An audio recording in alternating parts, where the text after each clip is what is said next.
अस्सलाम वालेकुम dear students. जो पिछले लेक्चर में है वो मिस्टेकनली जो है ना यहाँ पे काइनेमेटिक्स से लिखा गया है।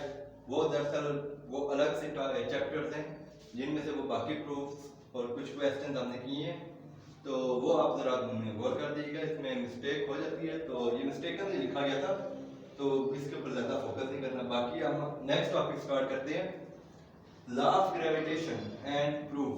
इसका प्रूफ भी करेंगे। पहले लॉ को समझते हैं। लॉ ऑफ ग्रेविटेशन क्या है? ये भी न्यूटन का ही लॉ है, ये भी न्यूटन का ही लॉ है। न्यूटन ने ये लॉ दिया था। न्यूटन कहता है कि आप इसमें लॉ जितने भी बनाए होते हैं वो फाइनल ऑथेंटिक होते हैं, इसमें कोई कहते हैं मिस्टेक नहीं होती। लेकिन आप देखते हैं इसमें कुछ क्वेश्चन जनरेट होते हैं, उन क्वेश्चंस को भी समझेंगे। क्या है? एवरीबॉडी, एवरीबॉडी मीन हर जिस्म, चाहे छोटा है बड़ा जैसा भी, एवरीबॉडी हर जिस्म इन द यूनिवर्स, इस कायनात में, इस कायनात में अट्रैक्ट्स एवरी अदर बॉडी, कशिश करता है हर दूसरे जिस्म को। अब हर जिस्म जितने भी हैं, एवरीबॉडी जितने भी इंसान हैं, वो आपस में एक दूसरे को कशिश करते हैं, अट्रैक्ट करते हैं। अब दो चीजें हैं, अट्रैक्शन होती है या रिपल्शन होती है। मैग्नेट की एग्जांपल ले लें। मैग्नेट आप उसको करीब लेके जाते हैं, अट्रैक्ट हो जाता है। जो ही आप उसके पोल चेंज करते हैं, थोड़ा सा चेंज करके, वो एक दूसरे को रिपेल भी करते हैं। यहाँ पे अट्रैक्शन का जिक्र है। अट्रैक्शन मीन कशिश करना, खींचना। अब मैं यहाँ पे खड़ा हूँ, टेबल भी पड़ा है और भी चेयर्स भी हैं, वो मुझे अट्रैक्ट कर रही हैं, मुझे तो पता ही नहीं था, ये कशिश कर रही है मुझे। अब इसमें एक चीज आप सोचें, न्यूटन की ये कही हुई बात क्या ठीक है? अगर ये चीज है कि दुनिया में हर जिस्म दूसरे जिस्म को अपनी तरफ कशिश करता है, और इससे कि यहां से कशिश करने तक भी नहीं, आगे भी बात की है उसने, other body with a force, एक फोर्स के साथ, एक ताकत के साथ, कुव्वत के साथ वो कशिश करता है। अगर ये कंडीशन हो, क्या सारा कुछ आपस में टकराने ना लग जाए? इसके ऊपर सोचें। इसका भी जवाब मैं लास्ट में दूंगा, लेकिन ये चीज सोचें कि क्या ये लॉ यहां तक जो उसने लिखी है, एक बात लिख दी है, क्या ये ठीक है? बिल्कुल ठीक है, लेकिन इसमें लॉजिक है, हमने लॉजिक को समझना। अब हर चीज एक दूसरे को कोशिश करना शुरू कर दे, अट्रैक्ट करना शुरू कर, वो तो टकरा जाए आपस में। हमें ये चेयर है, ये टेबल है, ये आपस में एक दूसरे को अट्रैक्ट कर रहे हैं एक फोर्स के साथ, लेकिन टकराते नहीं है। क्यों? हर दुनिया में हर चीज दूसरी चीज आपस में अट्रैक्ट होती है, लेकिन टकराती नहीं है ना। और ना टकराना तो चलो बात की बात, लेकिन कशिश भी नहीं है। ये चीजें सारी हमने समझनी है, समझनी है।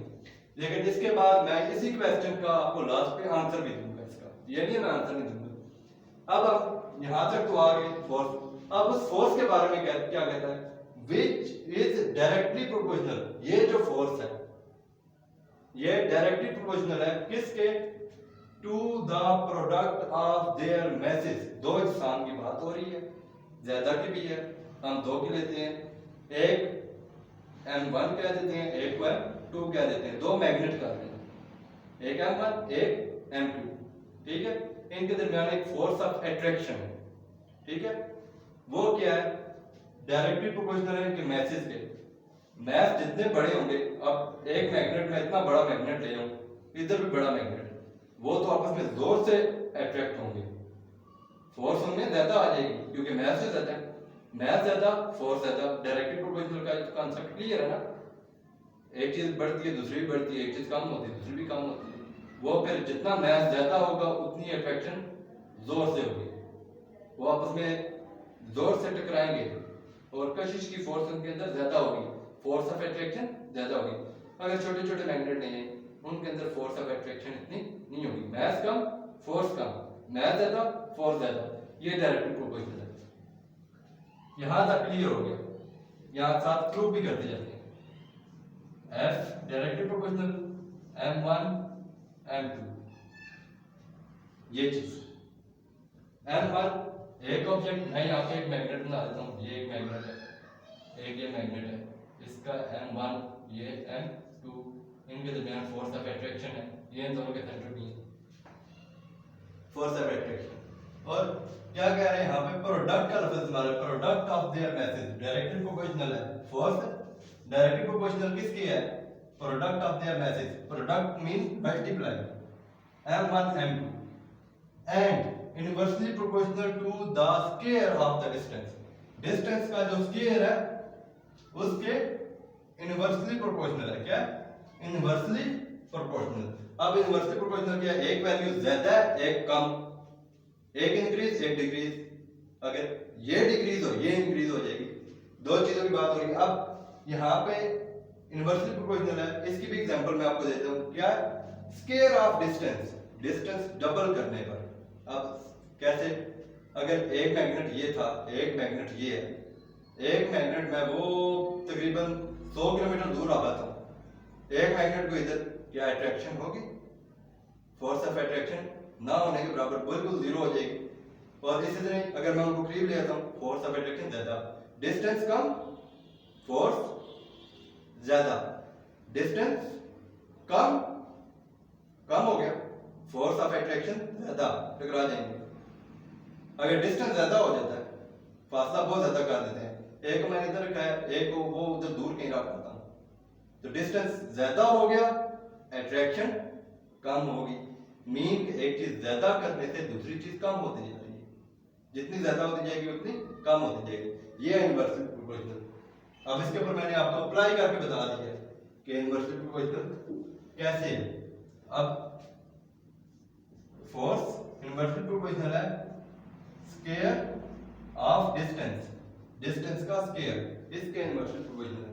इन दोनों को कंबाइन करते हैं, F M1 M2 over D square. इसके बाद आपको पता है प्रोपोर्शन का साइन आ जाए तो क्या करते हैं, साइन इधर होगा तो इधर आपका कैपिटल G आएगा, M1 M2 over D2 constant. ये आपका प्रूव हो गया। अब इसमें एक चीज है,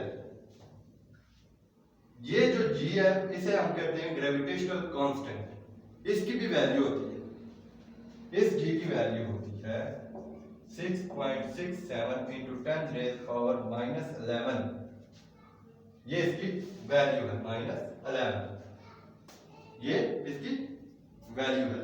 और इसमें इसका यूनिट भी देते हैं, न्यूटन मीटर स्क्वायर पर किलोग्राम स्क्वायर, ठीक है। ये इसका क्या, ग्रेविटेशनल कांस्टेंट। अब इसमें वही चीज है, डिस्टेंस यहाँ पे मैं d स्क्वायर लिख देता हूं, डिस्टेंस, ये इसका सेंटर, ये इसका सेंटर, बिटवीन देयर सेंटर्स, इनके सेंटर के दरमियान, ये आपका सारा प्रूफ है।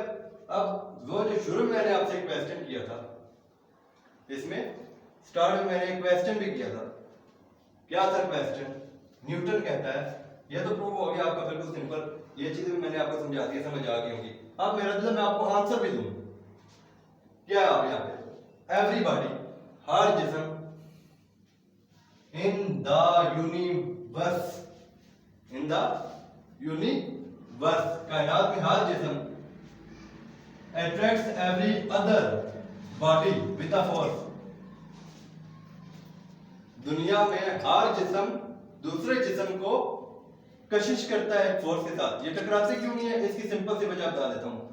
जो जमीन की जो ग्रेविटी है वो क्या है, 10 मीटर पर सेकंड, जो स्मॉल जी है वो क्या है, 10 मीटर पर सेकंड स्क्वायर। जमीन की ग्रेविटी ज्यादा है, कशिश ज्यादा है, जमीन ज्यादा फोर्स के साथ अपनी तरफ खींचती है। लेकिन यहाँ पे ये चीज देखें, ये जो कैपिटल जी है, जो ग्रेविटेशनल कांस्टेंट है, जो फोर्स है हमारे, इसने यहाँ पे जो बात की है, everybody in the universe attracts every other body with the force, वो कशिश कर रहा है, वो कशिश की जो फोर्स है वो बिल्कुल माइनर है, जी की वैल्यू ये बिल्कुल माइनर है। कितनी है?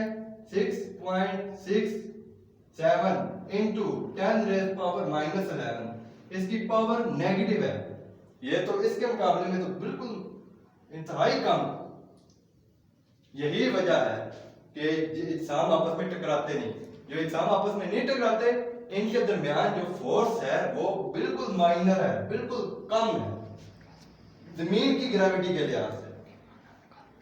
इस वजह से ये बहुत माइनर है, जी की वैल्यू माइनर, और इस वजह से ये सारे इज्साम आपस में अट्रैक्शन मौजूद है।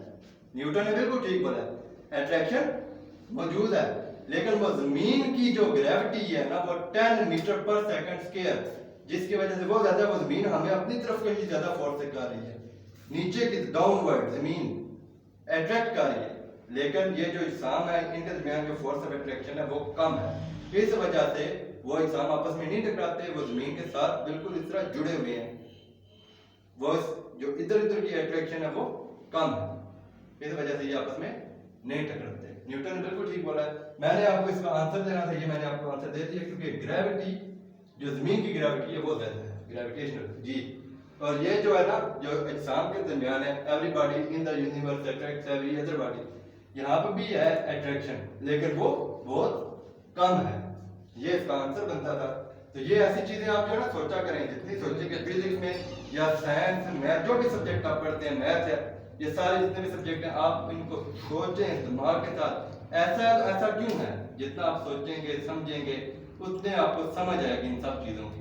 और मुझे उम्मीद है कि ये जो चीजें मैंने आपको एक्सप्लेन की हैं, कुछ क्वेश्चन के आंसर दिए हैं, या बाकियों से भी जाकर पूछ सकते हैं, और इनके आंसर तो मैंने आपको दे दिए, लेकिन आप बाकी से भी पूछ सकते हैं। आज बताओ ये क्या न्यूटन ने कह दिया।